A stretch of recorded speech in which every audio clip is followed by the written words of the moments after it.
In this video, I'm going to demonstrate some of the most common stretches you can do for your legs. I'll also point out some pitfalls and things to watch out for. For those of you who don't know me, my name is Maryke. I'm one of the physiotherapists from sportsinjuryphysio.com, where you can get online physiotherapy assessment as well as treatment for your injuries. Have a look at the description of this video if you want a link to our website. Remember, if you're interested in understanding the benefits of static stretching or how to best do them before a warm-up, do them after you've done sport, or just how to include them into proper warm-ups, I've done videos about all of that. So have a look at the description of this video if you want a link to those. For me, the best stretch for the calf is still the typical one that everybody does before sports, which is the standing calf stretch. Now, there are a few things to look out for. One is that you don't want your back foot to be turned out to the side, because then you're going to not be able to stretch the full calf properly.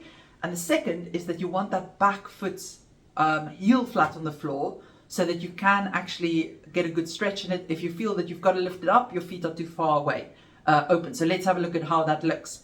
So what you do is you start facing a wall or something solid you can hold onto, and then you place your leg that you want to stretch to the back. And you just give a big enough step that you're able to keep your heel flat on the floor. And then you bend your front knee and you keep the back knee straight, but you're not allowing that back foot to lift off the floor, and you hold that position. To show you from the front, you want your foot at the back, the one that you're stretching. It shouldn't point out to the side like that. It should point straight forward so that you get the full stretch, and then you lean forwards and hold it. You can hold this position for 30 seconds, repeat 3 times on both sides. See what's comfortable for you. Again, if you feel it really uncomfortable, just don't give such a big step. Keep the step smaller. The standing quad stretch is probably one of the most common ways people stretch their quads, but there are a few things I want you to look out for. So I'm going to demonstrate in the video in a minute how you shouldn't allow your pelvis to tilt forwards, because that takes half the stretch away. You need to make sure that you bring your knee in line with the other knee first before you bring your foot up, so that you get the best stretch. And only if you still need a stronger stretch at that point, you bring your foot up. I'll also show you how you can help yourself if you find it's really, really tight. So let's have a look. So the first thing is get something solid to hold on to, because this is not a balance exercise. Then grab hold of your foot and bring that knee in line with the other one. And only then bring your foot up to your bottom if you feel you need to increase the stretch. So you don't want the other leg to be in front of the knee. You want it in line, and only then bring the foot up.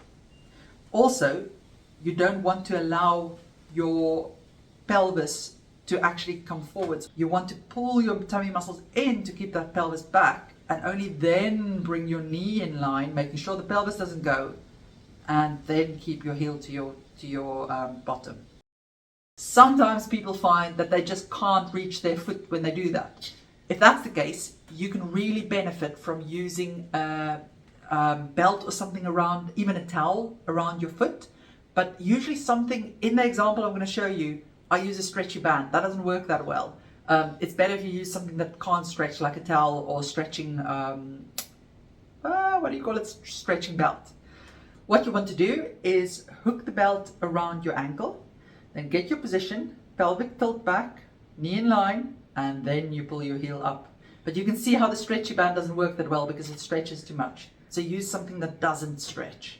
And you can hold the position for about 30 seconds, change legs over, do the other side, do about 3 repetitions of 30 seconds on each side. To stretch your hip flexors, you have to look at what you're actually doing with your pelvis and your lower back while you're doing the stretch, because if you're going to allow it to arch or come forward, you're actually going to lose some of the stretch from the top. So you've got to make sure that you pull your tummy muscles in and bring your pelvis back while you do the stretch. Let's have a look at the demonstration. So what you want to do is kneel on a soft surface, and even place a cushion under your knee if you feel it's too hard still. Then place one leg forwards. Now, we start with pulling your tummy muscles in, so you tilt your pelvis backwards. And then you only lean as far forwards as you feel you can control that. So you don't allow your back to arch like that. You keep your pelvis back, and you slowly move your hip forwards until you feel a stretch over the front thigh. And that's the position you hold it in. So you lean forwards, keep the pelvis in a good position, and hold it. Now, I like to hold it for about 20 to 30 seconds, but really be careful not to push this one too hard because you can easily irritate those tendons if you go into excessive stretching with it. And I also like to switch legs after each repetition to give the other one a bit of a rest before I do another repetition with it. My favorite stretch for the glutes is the figure 4 stretch. Now this is not a good option if you've got knee pain because it does twist the knee a bit. So if that's the case, you may need a different type of stretch, but this usually works well for most people. There are a few things to look at though. If you try to do it and your neck feels quite uncomfortable, you can't get it flat on the floor because you're too stiff in your upper back, have cushions under your head that it's in a comfortable position. Also, if you can't really reach your leg because you're too tight, I show an example later on of how you can actually use a band as well to make that easier. So let's look at how you do it. Okay, so you want to lie comfortably on the floor or on the bed, it doesn't matter. And you cross your legs so that the outside of your one ankle is resting on the thigh of your other leg. Then you grab hold of your thigh and pull your legs to your chest until you feel a gentle stretch in the buttock on your left hand side in this case. And you just hold that position. So let me demonstrate it from a different angle. So you're crossing your left ankle onto your right thigh and grabbing hold of the thigh and pulling it to your chest. And remember, you can have cushions under your head if you find it hard to be in that position. Or let me show you what you can also do if you struggle to lift it up because it's too tight. You can actually hook a belt around your thigh and then just pull on that to get your leg up if you really struggle to get hold of your thigh. But again, a belt that doesn't stretch is better than the band that I'm using here, but this is all I had for the moment. How long to hold it for? You've guessed it, about 30 seconds, 20 to 30 seconds, whatever you find comfortable.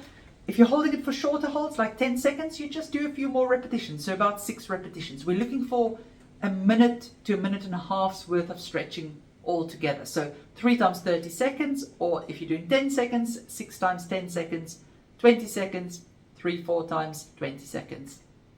I'm going to demonstrate 3 types of hamstring stretch progressions because a lot of people are really tight and they just can't go into the typical one where you lean forwards and stretch like in yoga. And it's not useful if they try and force themselves to that. So if you're sitting flat on the floor and you struggle to get your legs straight, or you find yourself leaning backwards because you can't get your legs straight, then you need to start with the first one, which means that you're pretty much just going to scoot your bottom all the way to the back until your bum is against a wall. So you're sitting upright against a wall, and then from that position you just let your legs go straight to the point where you feel you can straighten them. And it doesn't matter if it can't go fully straight, you take it to the point where you find it's comfortable for you. If it can go fully straight and you can feel a good stretch, perfect, that's where you hold it. But you stop wherever it makes sense for you.